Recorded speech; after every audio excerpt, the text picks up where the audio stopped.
Assalamualaikum warahmatullahi wabarakatuh. Hello everyone. Good morning. How are you today? Hope you're happy and healthy. And we are from group 2. We will presentation about form and meaning. Before we start our explanation, let me introduce our group. Next, our group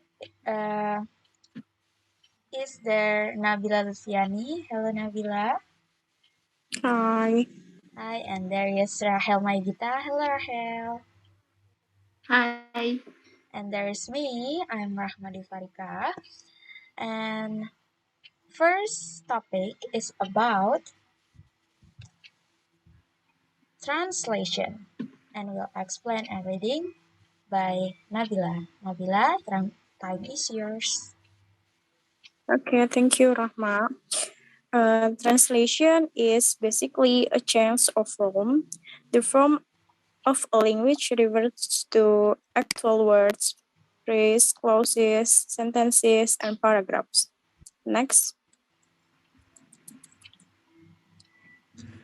And then translation consists of transferring the meaning of the source language into the target language, which is done by going from the form of the first language or source language atau dalam bahasa Indonesia to the form of the second language or target language ke bahasa Inggris by way of semantic structure.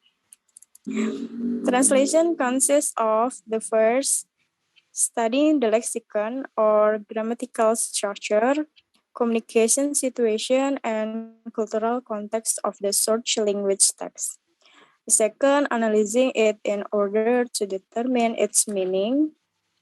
The last, reconstructing this same meaning using the lexicon and grammatical structure which are appropriate in the target language and its cultural context.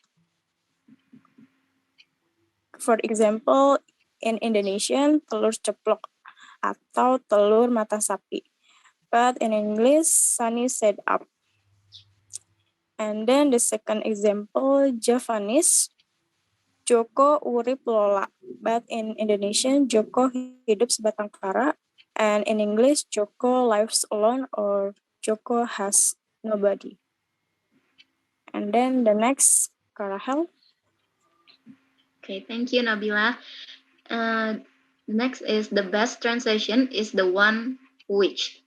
First one uses the normal language forms of the receptor language, and the second one communicates as much as possible to the target language speakers the same meaning that was understood by the speakers of the source language. And then third one maintains the dynamic of the original source language text.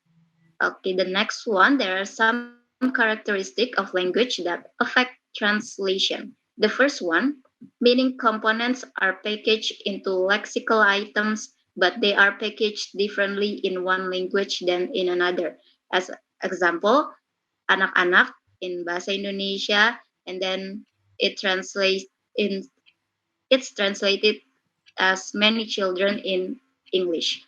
And the second one, the same meaning will occur in several forms. As an example, in English, the word sheep occurs. However, the word lamb, young lamb, ram, adult male sheep, and ewe, adult female sheep, also include the meaning of sheep. In Huambisa, in Peru, lamb would be translated by sheep its child, ram by sheep big, and u by sheep its woman. In Indonesian, lamb would be translated by anak domba, ram by domba jantan, and u by domba betina.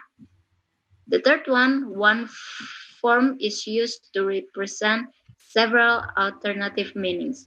As example, the word run may have more than 50 meanings. In English, we can say the boy runs using run in its primary meaning. We can also say the motor runs, the river runs, and his nose runs, using run in secondary senses with different meanings. In Indonesian, those sentence means anak itu berlari, mesinnya jalan, air sungai mengalir, dan hidungnya meler. Okay, the next one will be explained by Rahmah. Thank you, Rahel. The word is a grammatical pattern might express several quite different meanings. Example, the English possessive phrase, my house, might mean the house I own, the house I rent, the house I live in, the house I view, or the house for which I drew up the plans.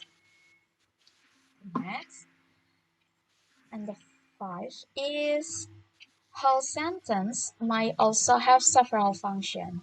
Example, the question, Mary, why don't you wash the dishes? Has the verb a question and may in some contexts be asking for information, but it is often used with the meaning of comment or suggestion rather than a real question. The next and the sixth is a single meaning may be expressed in a variety of forms. Examples: the meaning, the meaning "the cat is black" might be expressed by the following: the cat is black, the black cat, and the cat which is black. Okay. The next is a conclusion about our presentation. The conclusion is only when a form is used in its primary meaning or function is there a one-to-one correlation between form and meaning. The other meanings are secondary meaning or figurative meanings. Okay. A language is complex set of skewed relationship between meaning, semantic, and form, lexicon, and grammar. Each language has its own distinctive form for representing the meaning. Therefore, in translation, the same meaning might have to be expressed in another language by a very different form. Meaning must have priority over forms in translation. It is meaning which is to be carried over from the source language to the target language, not the linguistic forms. The goal of the translator is to keep the meaning constant. Okay, that's all about our presentation. I hope you understand what we will explain. And the last we say, thank you so much for the intention and see you. Bye. Wassalamualaikum warahmatullahi wabarakatuh.